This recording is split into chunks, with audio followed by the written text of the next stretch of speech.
Wagwan again, Maverick Nation. YouTube family, Wagwan. Maverick in the building again.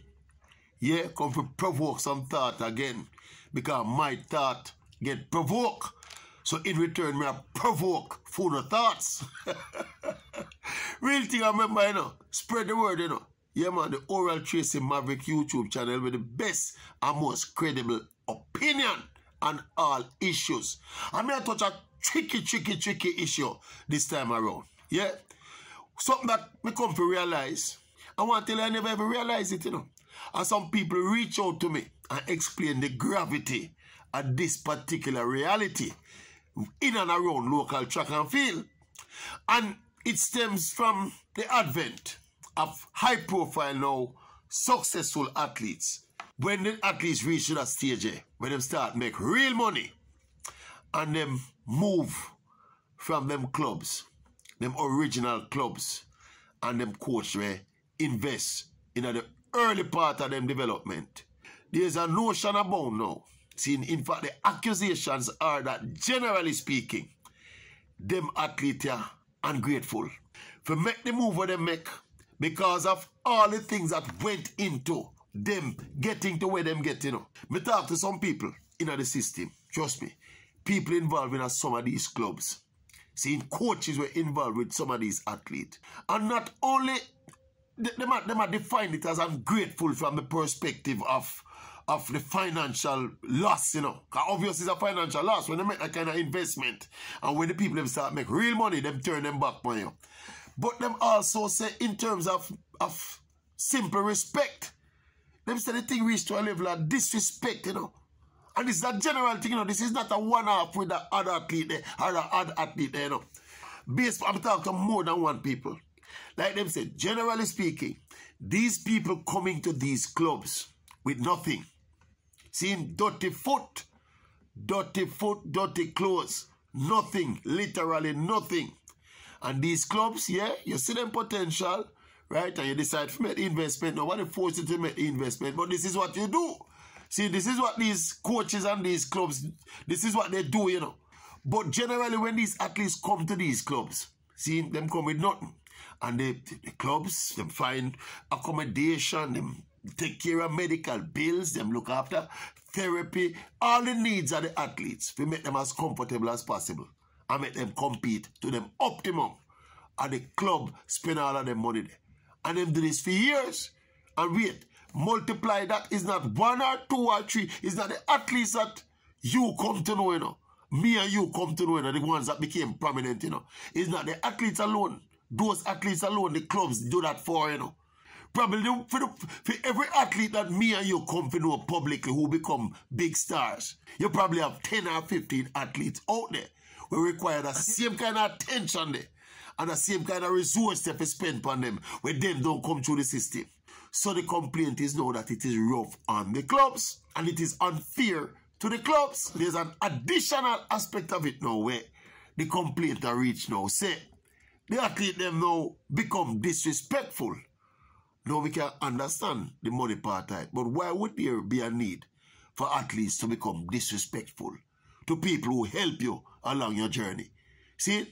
And I find it's a strange phenomenon. I was very interested in it and I kept talking to more and more people. And I was surprised to see how widespread it is. And we know we do a lot of the high profile athletes we move. Right? You know, say MVP probably move the most athletes. Here we are talking about some of the high profile clubs, you know. And you know from experience, you know from it's in the public domain. The highest profile athletes, I think, move from MVP club. We know the names. As we say, we now attach these accusations to any particular names. But you know the people we leave over the years. Most of the top clubs, the top athletes, them move from club to club at some point.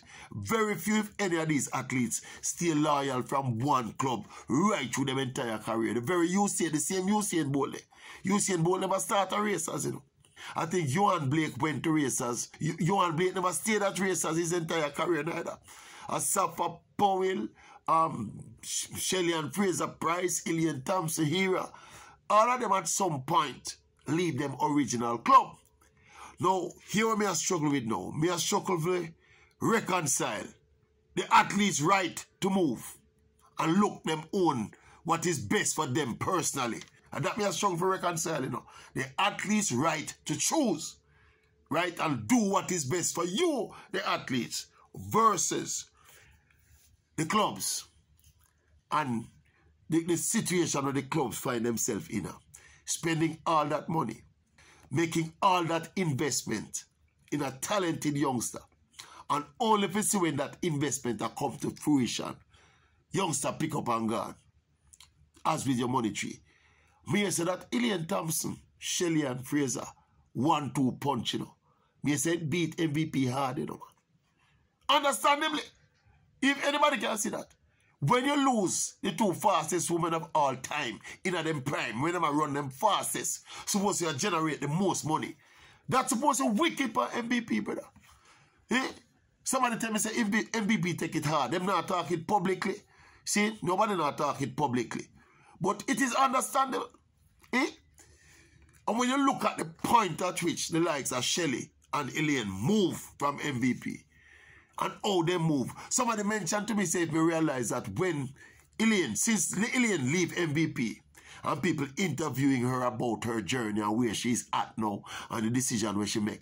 Somebody said, if you notice, Ilian has never ever mentioned Stephen Francis. Why? Eh? Ilian has never, she did MVP for over 6 years, you know, and she has never mentioned Stephen Francis and kind of say, I even thank a little gratitude to Stephen Francis for all that he's done and all that he's taught her over the years and all the success that they had together. And somebody's pointed out to me and say, me must ask myself the question, why? See it? So it's a real thing. I don't know. I don't know if it's just par for the course in the industry, but I never knew it was such a major thing. And it cuts across all clubs at all levels too, you know. Like them say, it's a more common thing than people out there in the general population realize. As the athlete, them all a little competence and all a little small contract and little money in their pocket, like them ready to move. I don't know. I don't know if it's a new phenomenon where athletes are going to start coach themselves now because they don't want to take no loud talk from the coach. Or they don't want to share the big money. When them see the big money come, them decide to say, hey, I don't want to share that big money, you know. See, coach, I'm going to take my money, coach, and the club, I'm going to take my money and pay for some little athlete when they might run up and down when I'm going away. See, but me tell you, I still try to wrap my head around it. And how common the phenomenon is and how significant it is. Personally still, I would have blamed the club them, you know. Yeah, I would have blamed the club them, just looking at everything in front of me. If me a former track club, I know the risks involved and the kind of gamble me I take. See, the first thing I do if me a form this track club is go to my lawyer and say, watch out, when you set up a contract for me, a general contract, and every athlete will come in at my club, I go sign to them terms here. Because I say the athletes them come hungry, you know, my boss. As me say them come in 1 shoes, 1 boot, one jeans, and 1 shirt, you know. And the first thing me I do, you know, is say, you see, if me I go work with you, and try get the diamond out of the rough with you, you have to sign this.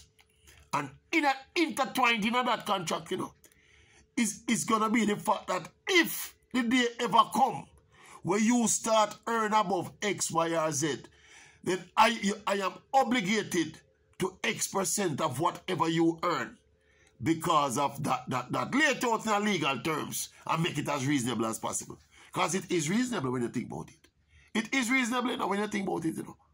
But then again, now, a man like me now, I'm always on the side of the individual, seeking to maximize their potential and maximize their value. So I kind of get caught in the whole thing. I mean, understand the club them situation, but me still think an athlete. My bias is to the athlete to control them own destiny and control them own money. I have no problem with that. This thing is similar to the music business in Jamaica. I suppose the music business generally, where you have the little hungry artists, who have no boss yet, you know, sing no good song yet. Sometimes them can't even sing, him just have that little talent there. See, but him find a producer, own him skills, carry him to the studio, teach him to sing on key, teach him to perform, teach him keys, teach him how to write, teach him about bars and teach him everything. Sing a 1 tune and the tune go on with that thing out the road now. Artists get big now and gone left producer. What to all of them time, energy, and money there where the producer invest. You see me I say? It's a similar thing. So, it's an interesting dynamic out there. See, and because track and field are our big thing, you know. We have produced big international stars, them are earn good money. Some of them, few of them are earn good money. And it is causing an issue, but we don't know how much you can put the burden on the few successful stars still, you know, to come back and you know, take care of your club financially. It's a gamble that people take for going at this particular business. You know that these are the potential consequences. See? So me the policy side of the athlete them still. See? Me think the club's wrong not to protect themselves. Me feel legally the clubs have to put something in place to protect themselves from athletes just walking out with all of them investment. See? Now if you're running a professional club, you expect the certain level of sophistication, not just in terms of the technical sophistication, but you expect the kind of administrative sophistication to cover you from them kind of something. Yeah. If me a former club man, every athlete will walk through that have a sign, man. I mean, I make them sign with them birthright. We have to do something reasonable. But I would have to sign to protect myself from athletes just coming to my club 2, 3, 4 years, gather all of the expertise, suck up all of the resources, and then go. No, sir. Can't wrong the athlete. When me think about it more and more, we can't wrong the athlete. Cannot wrong the athlete.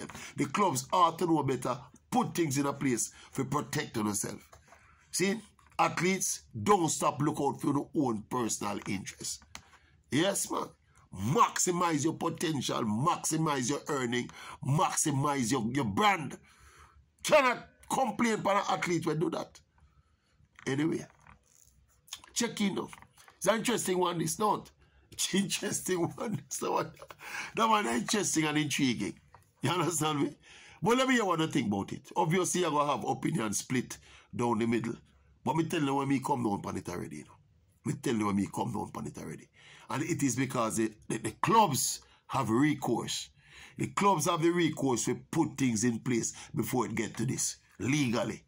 And maybe when you put something like that legally in place, and the first time somebody breach probably a lawsuit drop, well, then the athletes then will become more respectful of their legal obligations. And so the thing going, if we are professionalized, we are professionalized across the board, you know. Anyway, people, drop me a line if you want to think about it. See it?